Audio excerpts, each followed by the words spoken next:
हास्टेली फिसारी department दै दुरमुंबाय आजादी का अमृत महा उत्सव सालनो बसखांगो तनिवै मारखुंते मोबाइल बाय आ बानिया खलाय लिनानि बागै गोदान यापरि सेजाका ते खुंजा मारखु मन्त्री प्रेम कुमार रियान याते फियगै बरुजाखा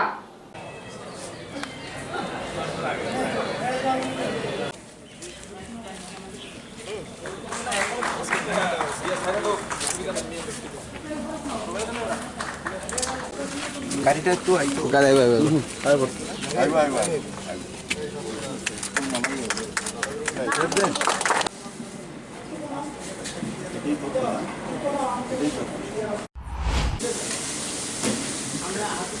মৎস্য দপ্তর ত্রিপুরা রাজ্যের উদ্যোগে ত্রিপুরা সরকার মৎস্য দপ্তরের উদ্যোগে ৭৫ বছর আজাদী কা অমৃত উৎসবকে সামনে রেখে আজকে ছোট্ট একটা অনুষ্ঠানের মাধ্যমে আমাদের রাজ্যে শুধু মৎস্য চাষীদের নয়, যারা মৎস্য ব্যবসায়ী বা উদ্যোগী বা যারা ইচ্ছা আছে তাদেরকেও আমরা কিভাবে সুযোগ দিতে পারি সেদিকে লক্ষ্য রেখে আজকে আমরা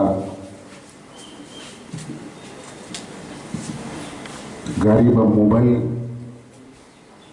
টিম হিসেবে মাছের ব্যবসা করার একটা সুবিধা দেওয়া সেটা উদ্ঘাটন হবে এবং আজকের এই অনুষ্ঠানে উপস্থিত দপ্তরের আধিকারিক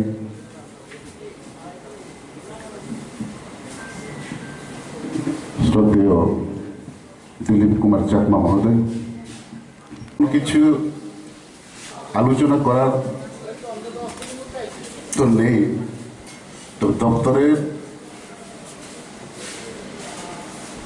যে উদ্যোগ বা সরকারের যে উদ্যোগ আমাদের রাজ্যের কিভাবে মৎস্য দপ্তরকে এগিয়ে নিয়ে যেতে পারি এবং এই দপ্তরের মাধ্যমে রাজ্যবাসী বা ব্যবসায়ী বা চাষি সবাইকে কেন সুযোগ দিতে পারি, আগ্রহ করে তুলে ধরতে পারি।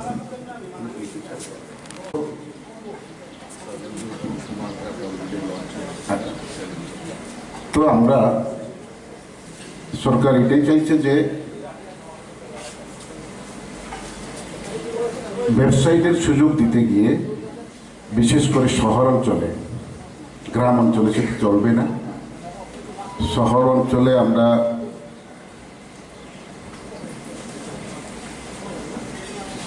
গাড়ির মাধ্যমে মাছের ব্যবসা করা একটা সুযোগ দেওয়া, একজন বেনিফিশিয়ারিকে স্বনির্ভর করে তোলা।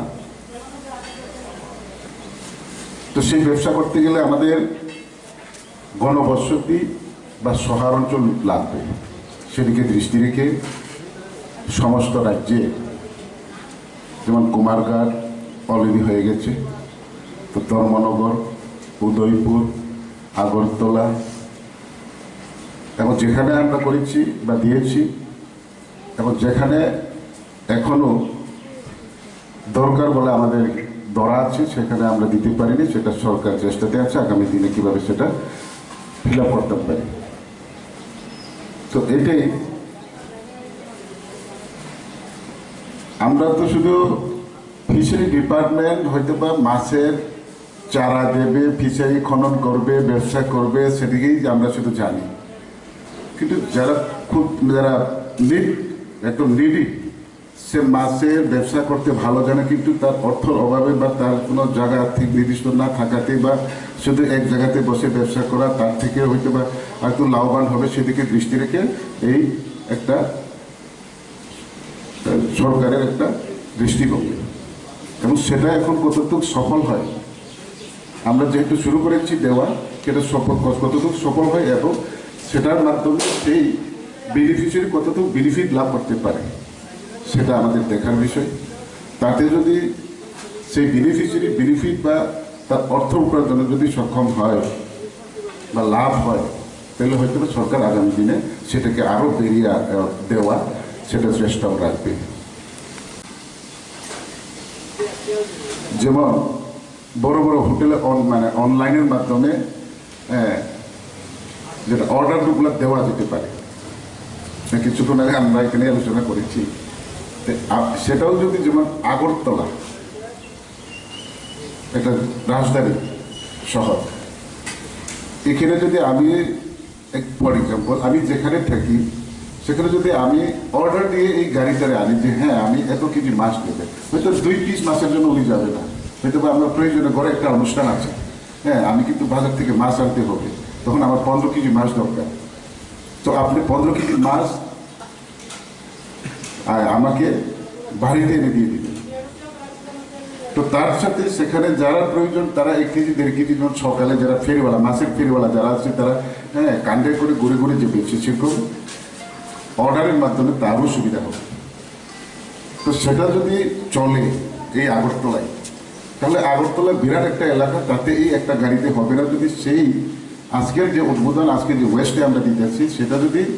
ভালো একটা লাভবান হয়, তাহলে এই অঞ্চলে বা এই আগরতলা শহর এলাকাতে একটা না আরো একটা চলবে। তো আমাদের এখন দেখার বিষয় হচ্ছে যে বেনিফিশিয়ারিকে আমরা আজকে তুলে দিয়ে দেব, উনি যদি মনোযোগ সহকারে কাজ করেন তাহলে আমি আশা করি সেটা তার লাভ হবে এবং তার এই ব্যবসার মাধ্যমে আগামী দিনে তার অর্থনীতি পরিকাঠামো তৈরি হবে, অর্থনীতি বাড়বে, সংসার ভালো চলবে।